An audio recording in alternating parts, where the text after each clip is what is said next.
memperolehnya. Ayat ini ayat dalam surah Al-Mu'minun ayat 59 sampai 61 dijelaskan oleh Al-Hafidz Ibnu Katsir dalam tafsirnya di juz yang ketiga, yaitu mereka memberikan suatu pemberian dengan rasa khawatir dan resah kalau pemberian mereka tidak diterima. Berangkat dari kekhawatiran mereka, lalu kalau mereka belum benar memenuhi syarat diterimanya suatu pemberian.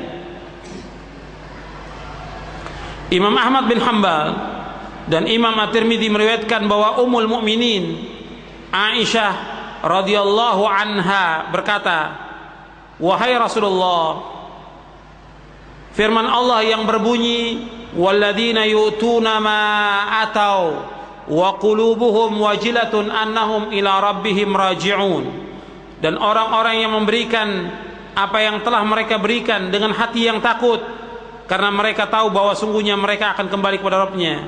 Kata Aisyah radhiyallahu anha, apakah orang itu orang yang kerjaannya mencuri, berzina, minum khamar, lalu ia takut bila bertemu dengan Allah kelak?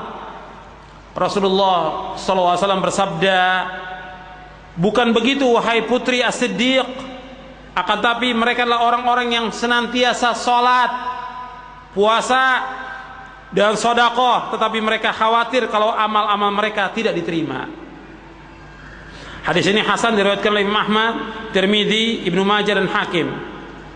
Antum perhatikan, ikhwan dan akhwat yang dimuliakan oleh Allah Subhanahu wa taala.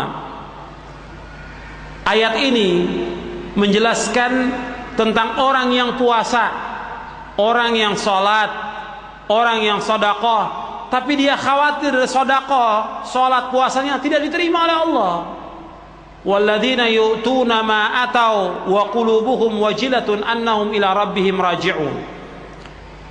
Artinya mereka memberikan apa yang Allah berikan kepada mereka, tapi hati mereka tetap ada rasa takut, diterima atau tidak amalnya. Ya, tidak seperti orang-orang yang belakangan. Itu orang-orang yang belakangan dia beramal, dia merasa bahwa pasti diterima amalnya. Apakah dia menunaikan ibadah haji, umrah, salat, puasa, zakat, sedekah, kalau dia sudah berikan atau dia sudah menunaikan, dia merasa bahwa dia sudah pasti diterima ibadahnya. Dia meyakini demikian. Padahal orang yang beriman, dia antara khauf war raja. Seorang yang beriman selalu dalam hatinya ada khauf war raja, antara takut dan harap. Dia mengharap kepada Allah agar amalnya diterima oleh Allah, dan dia takut amalnya tidak diterima oleh Allah SWT. Jadi ini harus kita perhatikan. Semuanya dalam kita melakukan amal apa saja, itu selalu kita memohon kepada Allah amal kita diterima oleh Allah SWT. Antum lihat doanya Nabi Muhammad SAW. Bagaimana doanya Nabi setiap pagi? Allahumma inni as'aluka ilman nafi'a wa rizqan thayyiba wa amalan mutaqabbala. Ya Allah, aku mohon kepada Engkau ilmu yang bermanfaat, rezeki yang halal, dan amal yang diterima. Nabi mohon amal supaya diterima oleh Allah SWT. Kalau Nabi memohon kepada Allah, dan hadis ini sahih, kalau Nabi mohon kepada Allah agar amal diterima, apalagi kita. Saya ambil contoh sebelumnya lagi. Sebelum Nabi Muhammad, Abul Anbiya, Nabi Ibrahim alaihissalatu wassalam dan anaknya Ismail, ketika membangun Ka'bah, selesai membangun Ka'bah yang suruh siapa? Allah yang menyuruh membangun Ka'bah. Dan tempat ini tempat terbaik sebagai kiblat kaum muslimin. Nggak ada lagi. Artinya tidak ada unsur-unsur dunia maupun yang lain. Ikhlas semata-mata karena Allah, yang perintahkan Allah. Dan kemudian Nabi Ibrahim dan Ismail membangun Ka'bah ini. Bagaimana? Selesai bangun Ka'bah, Rabbana taqabbal minna innaka antas sami'ul alim. Wahai Rabb kami, terimalah amal kami, karena Engkau yang maha mendengar dan Engkau maha mengetahui. Tidak langsung bergembira, saya sudah selesai beramal, sudah pasti diterima. Anda perhatikan, wa idh yarfa' Ibrahimul qawa'ida minal bait wa Ismail Rabbana taqabbal minna innaka antas sami'ul alim. Jadi ingatlah tatkala Ibrahim dan Ismail membangun Ka'bah, kemudian Ibrahim dan Ismail berdoa, wahai Rabb kami, terimalah amal kami. terima amal kami. Sesungguhnya Engkau yang maha mendengar dan Engkau yang maha mengetahui. Jadi ini harus kita perhatikan ini. Semuanya. Saya dan antum dan seluruh dai, seluruh ustadz, seluruh imam, seluruh kaum muslimin dan muslimat, perhatikan doa ini.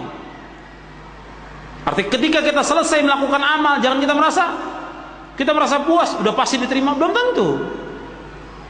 Meskipun sudah terpenuhi syaratnya, ikhlas dan ittiba. Nabi Ibrahim alaihissalam sudah memenuhi syaratnya, dan Ismail sudah memenuhi syaratnya, tapi tetap berdoa, Rabbana taqabbal minna innaka antas samiul alim. Wahai Rabb kami, terima amal kami. Engkau lah yang maha mendengar, Engkau lah yang mengetahui. Jadi perhatikan, setiap kita beramal, kita berdoa kepada Allah, ya Allah, terimalah amal kami ini ya Allah. Selalu berdoa kepada Allah. Apa saja yang kita lakukan, sekecil apapun amal kita, hatta kita sedekah 1.000 rupiah, kita mohon kepada Allah, ya Allah, terimalah amal saya ini ya Allah. Minta kepada Allah agar kita diterima amal kita oleh Allah SWT. Kemudian selanjutnya, kiat yang keenam untuk ikhlas, yang keenam, tidak terpengaruh dengan ucapan orang. Jadi kita jangan terpengaruh dengan ucapan orang, baik orang yang memuji maupun orang yang mencela.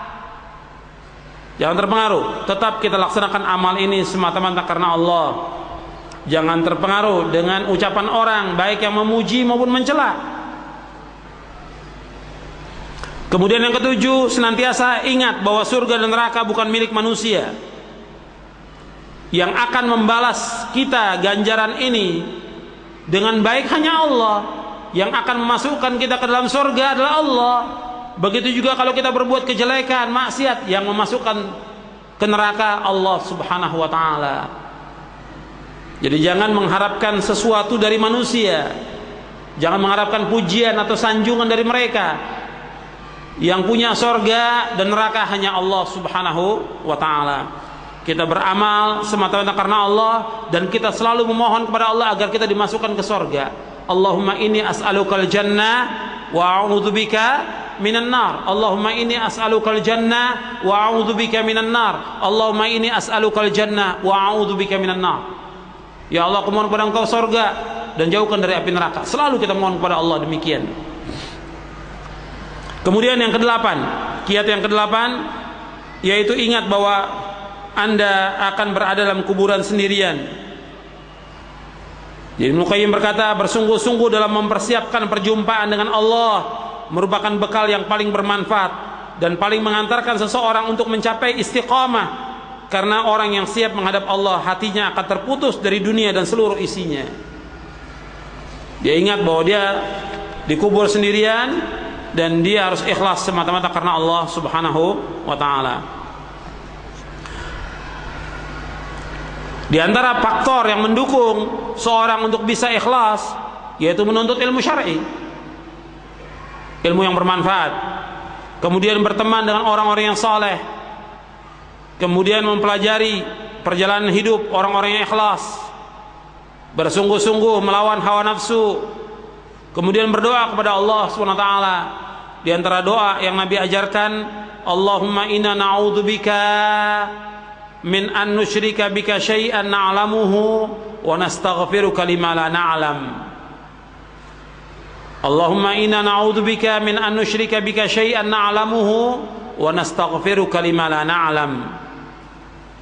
Jadi Allahumma inna na'udzubika min an nusyrika bika syai'an na'lamuhu wa nastaghfiruka lima la na'lam. Ya Allah, sesungguhnya kami berlindung kepadamu agar tidak menyekutukanmu dengan sesuatu yang kami ketahui, dan kami memohon ampun kepadamu dari sesuatu yang kami tidak mengetahuinya.